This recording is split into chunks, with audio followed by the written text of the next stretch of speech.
Hello, YouTube. Welcome in, welcome in. We are hanging out with some Frank. It's been a minute since we watched one of his videos. I think the last one was his gecko video, but I saw that he put up a video just a little bit ago. What was it, like 4 weeks ago, about the wonderful mystery of how bees build. I like bees. I don't like bugs in general, usually. I'm not a very big fan of them. However, bees and spiders, I have an acceptance for. Spiders specifically because they take care of the rest of the bugs. I still don't like them. But bees because they're just little friends. They're friends that are scary because they can sting you, but only if you make them feel like they're about to die anyway. So just don't make them feel like they're about to die. They're just little workers. They're just little friends. Anyway, let's watch this fun little video. So Frank is very entertaining and very informative about this sort of stuff. So good video, I'm hoping. Anyway, let's watch. True facts is not appropriate for children, nor for adults who don't act like children. Oh good, I'm good then. The nest of the honeybee is a bit, well, I'll say it, anal. And I don't mean because of all the holes. I just mean Gross. It's a little too perfect. Gross. These sheets of honeycomb are used to raise babies and to store honey and pollen. And this comb is made from a series of hexagonal cells. And this shape, the hexagon, turns out to be quite special. To make these cells, honeybees use wax, which they secrete from their own tum-tum areas. I mean, that alone, you tried Tummy wax. building something with your secretions. But to make a pound Ew. of wax, you need the nectar from about 2 million flowers. Then you process that into about 7 pounds of honey, and then you get your secretions. It's a real bitch. So when you build with wax, you want to make something as strong as possible using the least amount of wax you can. Now, bee babies are sort of shaped like a tube, and they can curl up round too, so they fit quite well in a circle. But if you put a bunch of circles next to each other, there's a lot of gaps, and you don't share much material between cells. Not great for conserving your building material. To save some wax by sharing walls, what you want is a shape that tessellates, fits together perfectly when tiled. Right. Now, in terms of simple shapes that tessellate, you got the triangle, but now you're building more than you have to with a lot of extra space around the larvae. Next would be the square, but you run into a similar problem. And then you come to the hexagon, and you can see just how much of an upgrade that is. Each cell shares... Yeah, that's a good point. Granted, with the triangle one, this would work as well. Just put another circle right here, but then at that point, I think that brings you straight into the hexagon situation, right? Walls on all sides with very little wasted space inside. But why stop there? The bottoms of these hexagonal cells aren't flat, but instead are a kind of cup made of 3 diamond shapes.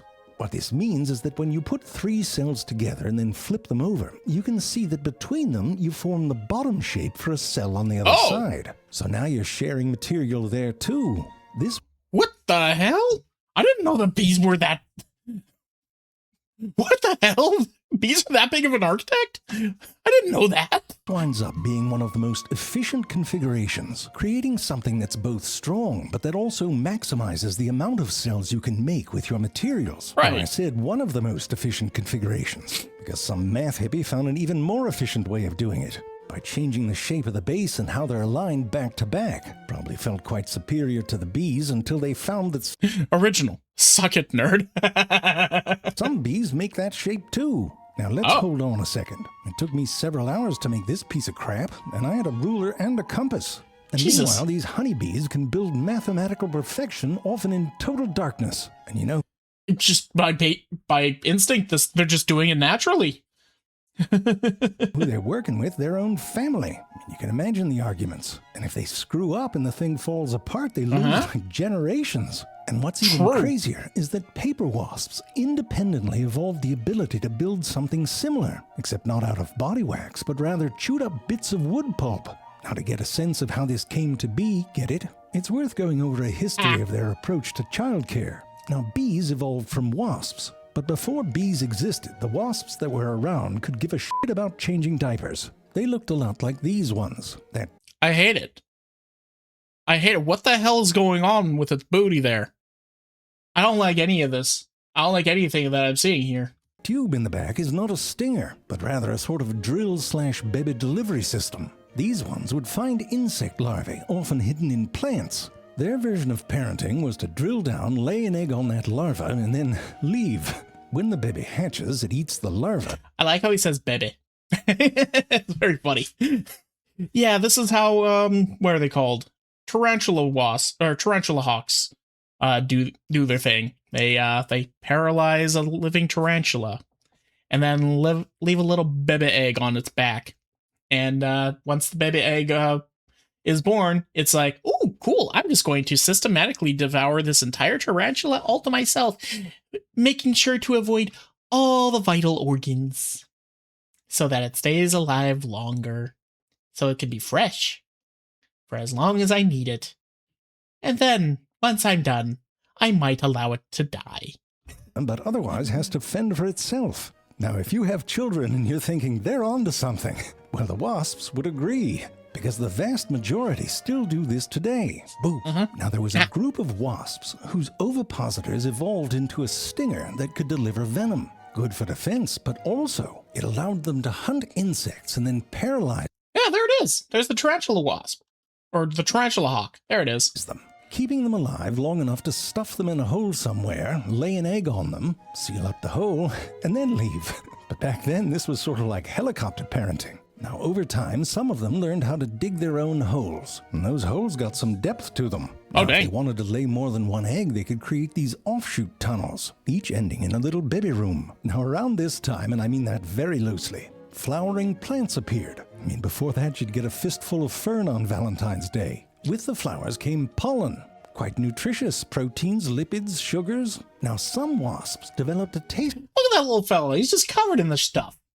Just a little crack bubby. for pollen. Maybe because the insects they were catching were covered with it, and now instead of insects, they would pack their little baby rooms full of pollen. Some of these became today's pollen wasps, and some of them became the first bees.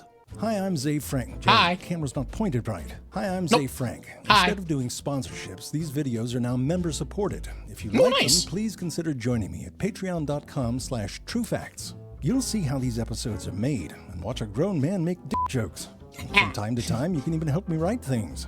But more importantly, you're helping fund natural I watched this video. This was the first video we watched, and it was really good. Learned a lot about geckos. history and conservation videos. Also reminding you, there's a channel called True Facts Educational, where I edit the videos so that you can send them to your mom. I do. Where were we? Oh, right. So the That's a lot of extra work, and honestly, based. Good job. Good job. bees went vegetarian, and they're out there shoving their pollen into underground baby holes. Now, storing Gross. any kind of food underground has some challenges. To keep out the moisture and fungus and whatnot, some bees start lining their cells with saliva and other regurgitants. So far, the major innovation in parenting is apparently shoving your baby in a plastic bag. But one of the biggest bummers of living underground is the ants. I mean, you've been at a picnic. Now, instead of your quinoa, I imagine they're going after your babies. And you. So some bees went upstairs. Plenty of holes now that you got flowering plants like Why does that branch look like a penis? I hate it. trees. Come on, you want to explore that hole. No. Now, if you want to lay multiple eggs, you can't just dig a side tunnel. You gotta pack them in. Create a little series of rooms, each one with some food and larvae. Kinda sucks to be the first egg laid. You gotta wait for everyone else before you can get out. Anyway, now they're putting their babies in all sorts of crap. Find a snail shell, stuff a baby in it. And they get all creative with the materials too. Start using leaves and sap. And you know they're using the secretions too.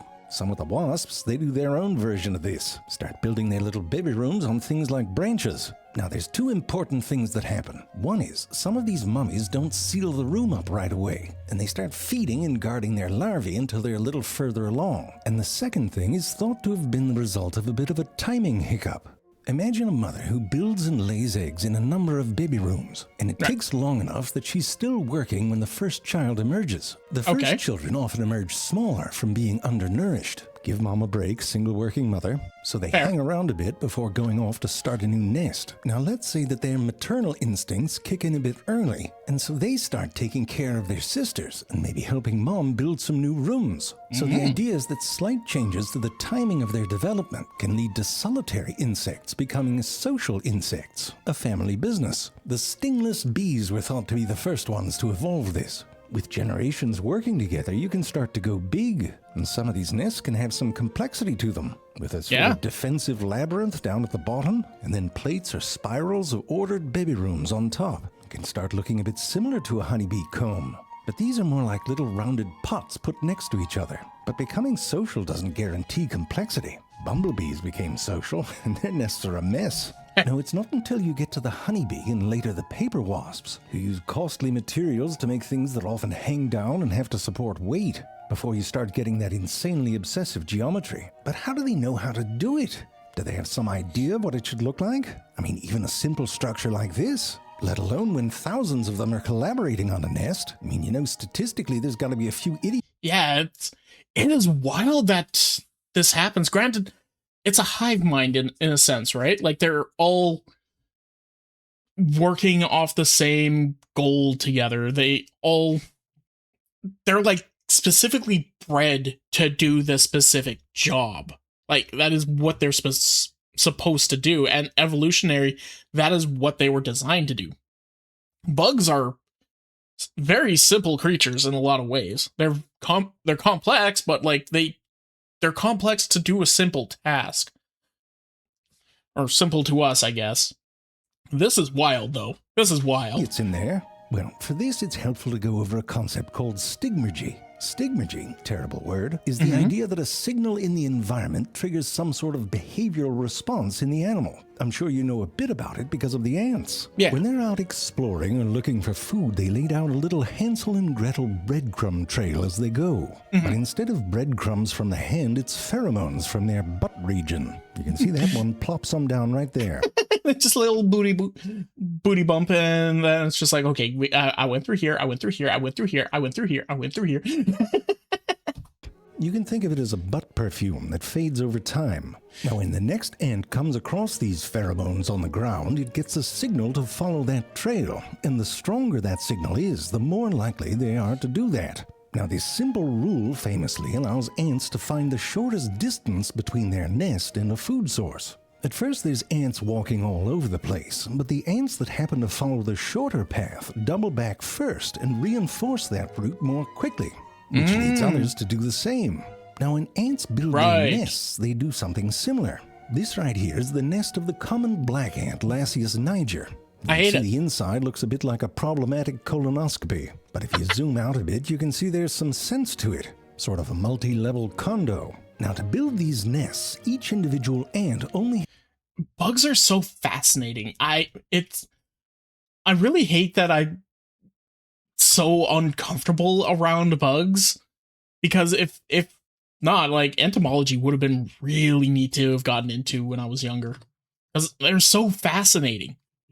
But I don't want to be anywhere near the little buggers. has to follow a few simple rules. First, find a little pellet of dirt to pick up that is not covered in pheromones. Then add your pheromones to that pellet. Next, walk around until you find other pellets that do have pheromone on them. The more the better. Then drop your pellet on top of them. Next, if you find a pile of butt stank pellets that's about as tall as you are, add your pellet up top but to the side. Using these rules, you can see that they build the supporting columns. And then as those side bridges start to join up, they're building the floor of the next level, on top of which they'll start building new columns on the next floor. As the nest grows bigger, ants start reusing pellets from the bottom to build the top. The pheromones down there have evaporated, and this means that the nest is like a constantly moving escalator, with layers on the bottom disappearing. That's wild. That's so cool.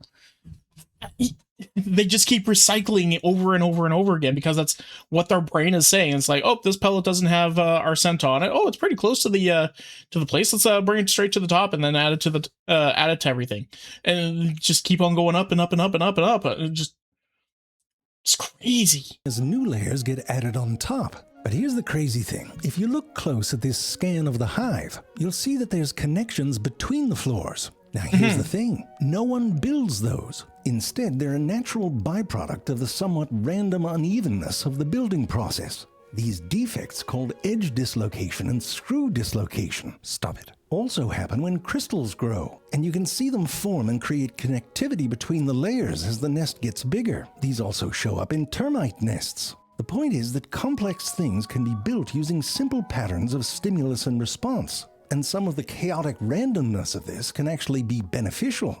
It's not just pheromones, by the way. A signal to do something can come from all sorts of things. A major signal for termites is humidity, which allows them to create massive structures which are ventilated and temperature controlled. So if you're looking for stigmergy, the trick is to find a specific signal that elicits a specific response. Right. And one way to do that is to mess with an insect while it's building. For example, some potter wasps make little entrances to their underground nests. The first stimulus is their hole.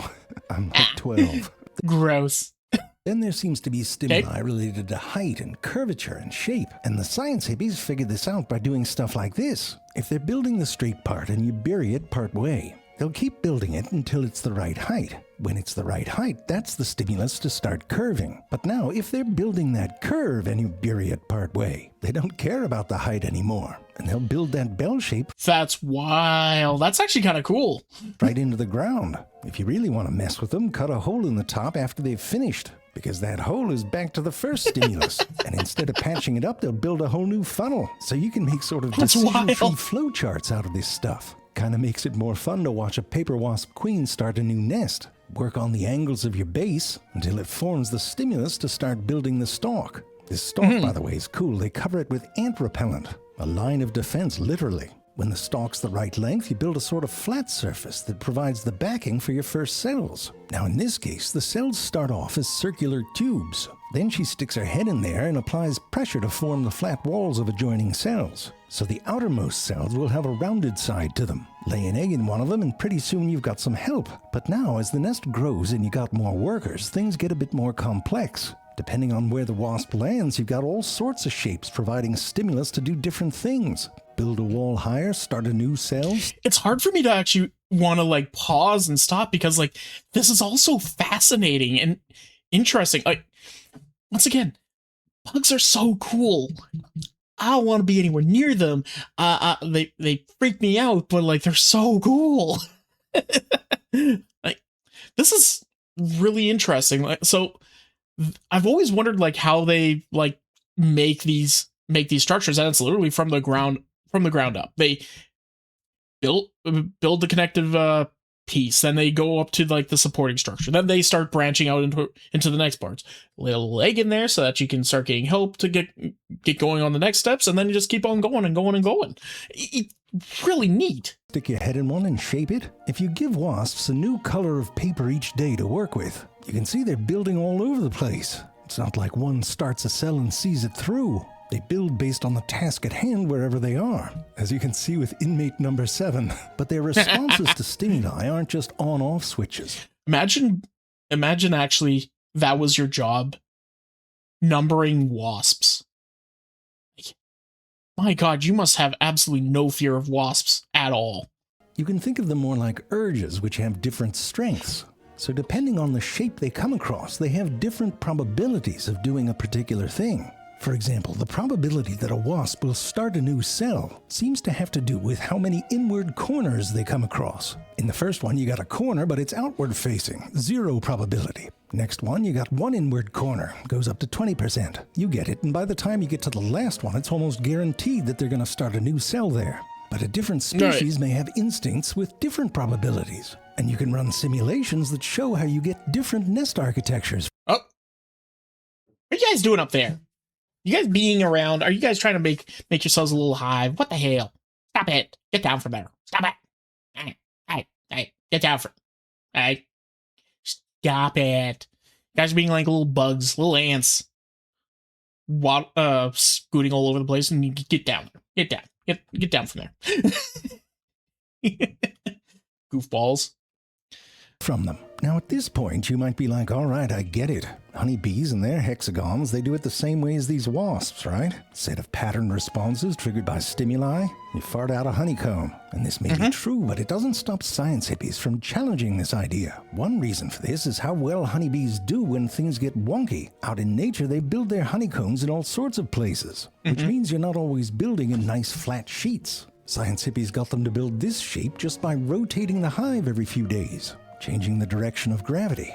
And what's more is that the hexagons they build aren't always the same size. The ones they make for male babies are slightly bigger, so with things like curvature and size differences, you can't really do that nice even tiling we saw in the beginning. In fact, when you look closely at a honeycomb, it's not all hexagons. Look at that, you got squares, pentagons, whatever the 7-sided ones are called, and even an octagon.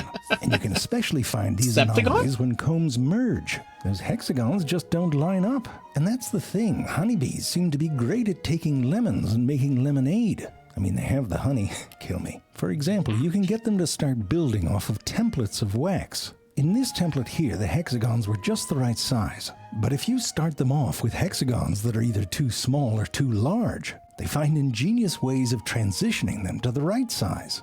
So one argument is that if this was purely stigmergy, you'd have to have a ridiculous amount of rule sets to deal with all the things that the bees encounter. So maybe there's something else going on. Maybe they have a template in their mind, or there's something to do with physics like those termite ramps. One idea was that if you heat wax up, it acts like a liquid, and maybe that mathematical purity emerges. Well, that is a defense mechanism for some bees, right? Like when there are certain bees that are very big prey creatures for wasps, and one of these wasps will go in and just like be able to take out 100 bees without breaking a sweat.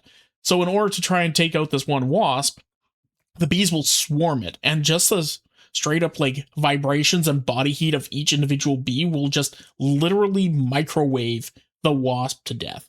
So maybe that's kind of a thing. All these bees are just constantly like heating up and melting the wax, which allows the babies to grow and form the cones into the right shape, because they're basically the right size for each bee, right? Maybe that's it. Physical forces like surface tension, much like how soap bubbles form geometric patterns. But hives don't seem to get hot enough for that to work. Another thought is that they're just building round tubes, but neighboring bees pushing walls against each other eventually finds a geometric equilibrium. But on the other hand, when you look at some of these bees... Spinal depression, direction of growth. New material added. Rhombic panels formed. Coping taking shape. The spine. Extension of the walls. Material on coping being formed. Smoothing of the walls. Thickening of spine. Coping forming a heart shape. Final build. That building, it certainly can seem like they're making hexagons. And the stigmergists might say, while smoking a pipe, I'm thinking like in a rocking chair in Provence, keep looking. Yes, the bees don't need anything to do these magic tricks except for some simple rules. Also a shitload of flowers. An enormous thanks to the guy for his pioneering works, his gorgeous images. Oh, this is thanking people for images and stuff like that. You need those. Oh, and that belly button that makes wax thing. I mean, it'd be pretty cool to have that. But in humans, it'd probably come from our ear holes, which would suck. Hey, Dale, is your wax ready? Yeah. What? I said, is your wax ready? Yeah, I did my taxes already.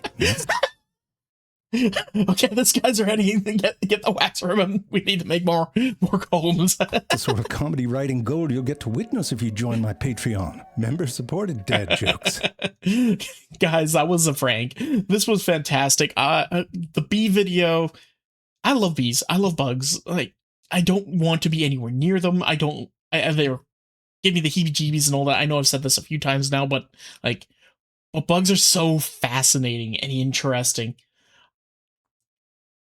I think in another life, I probably could have become an entomologist, and maybe I'll try to learn a little bit more about bugs. I mean, the more you know about something, the less scary something becomes, right? So maybe that might be a thing to do. I don't know. We'll see. Enjoy. Talk to you guys later. Bye. What? Hey, did you enjoy that? Was it funny? Well, come and check it out live over on twitch.tv/freeform_art. Make sure you put the _art. We have lots of fun there. We enjoy ourselves, and we want to see you over there. So come on and hang out. See you in a bit.